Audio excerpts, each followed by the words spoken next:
നമസ്കാരം. സമഗ്രയിലേക്ക് സ്വാഗതം.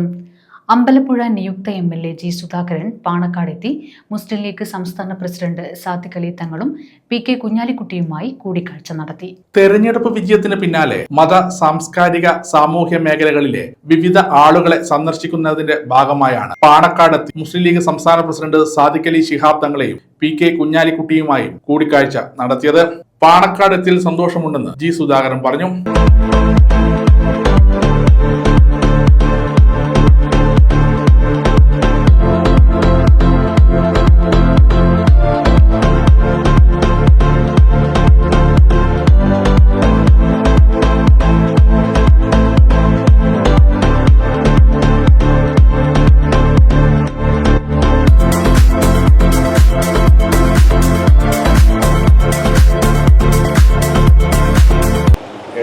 ബൂത്തുകളിൽ മുസ്ലിം ഡോമിനേഷനാണ്.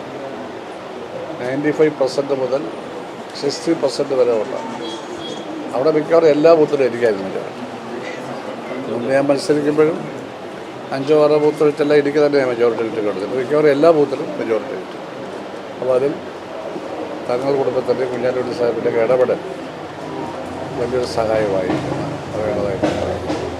അതുപോലെ തന്നെ തികച്ച സെക്കുലറായ ഒരു മതന്യൂനപക്ഷമാണ് മുസ്ലിം ജനവിഭാഗം എന്നുള്ളത് നേരത്തെ തന്നെ തെളിഞ്ഞിട്ടുണ്ടെങ്കിലും പലരും അതല്ല എന്ന് പറഞ്ഞ വെറുതെയാണ്. 100% സെക്കുലറായി. അപ്പം എനിക്കെതിരായി മത്സരിച്ചത് ഒരു മുസ്ലിം നാമധാരിയാണ്. അപ്പോഴാണ് എനിക്ക് ഏറ്റവും വലിയ മെജോറിറ്റി 22,000-ലേറെ ഉണ്ടെൻ്റെ മെജോറിറ്റി 72 മുസ്ലിം ഡോമിനേറ്റഡ് ബൂത്തിലും ഭൂരിപക്ഷമായിട്ട് റിസൾട്ട് വന്നത്.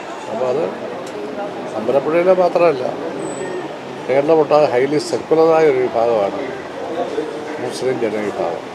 LDF വിട്ടുപോയ TK ഗോവിന്ദനായും കുഞ്ഞികൃഷ്ണനുമായും ഒരു വിധത്തിലുള്ള ആശയവിനിമയവും നടത്തിയിട്ടില്ല. ലീഗ് കോൺഗ്രസ് പിന്തുണ തനിക്ക് താങ്ങും തണലായി മാറിയെന്നും ജി സുധാകരൻ പറഞ്ഞു. അവസാന നിമിഷം വരെ അവർ കൂടെ നിന്നും. തെരഞ്ഞെടുപ്പിൽ ഏറ്റവും കുറവ് ചെലവ് നടത്തിയത് താനാണ്. ആരോപണങ്ങളെല്ലാം കള്ളമാണെന്ന് തെളിഞ്ഞുവെന്നും ജി സുധാകരൻ വ്യക്തമാക്കി. പിന്നെ ഗോവിന്ദനും കുഞ്ഞികൃഷ്ണനും ഒന്നുമായിട്ട് ഞാൻ ഇതുവരെ ബന്ധപ്പെട്ടിട്ടില്ല. ഞങ്ങളൊന്നും തമ്മിലൊരു ആശയവിനിമയം നടത്തിയിട്ടുമില്ല. അങ്ങനെ പലതായിട്ടൊന്നുമല്ല.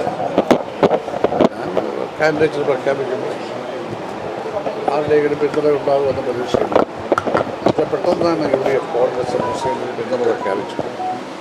അത് വലിയൊരു പിന്തുണയായി, താങ്ങായി, തടലായി, അതൊരു വലിയ രക്ഷാകവചമായി. എല്ലാ പ്രവർത്തനവും കോൺഗ്രസ് മുസ്ലിം ലീഗ് നടത്തി. എനിക്ക് ഒരു പോസ്റ്റ് പോലും ഒട്ടിക്കാൻ എനിക്ക് ആരെയും ചോദനപ്പെടുത്തേണ്ടി വന്നില്ല. എല്ലാവരും തന്നെ ചെയ്തു. ഏറ്റവും കുറച്ച് ഇലക്ഷൻ എക്സ്പെൻഡിച്ചർ നടത്തിയത് ഞാനായിരിക്കും കേരളത്തിൽ. ആ നടത്തിയ എക്സ്പെൻഡിച്ചറിൻ്റെ 80% കോൺഗ്രസ്സാണ് ചെലവഴിച്ചത്.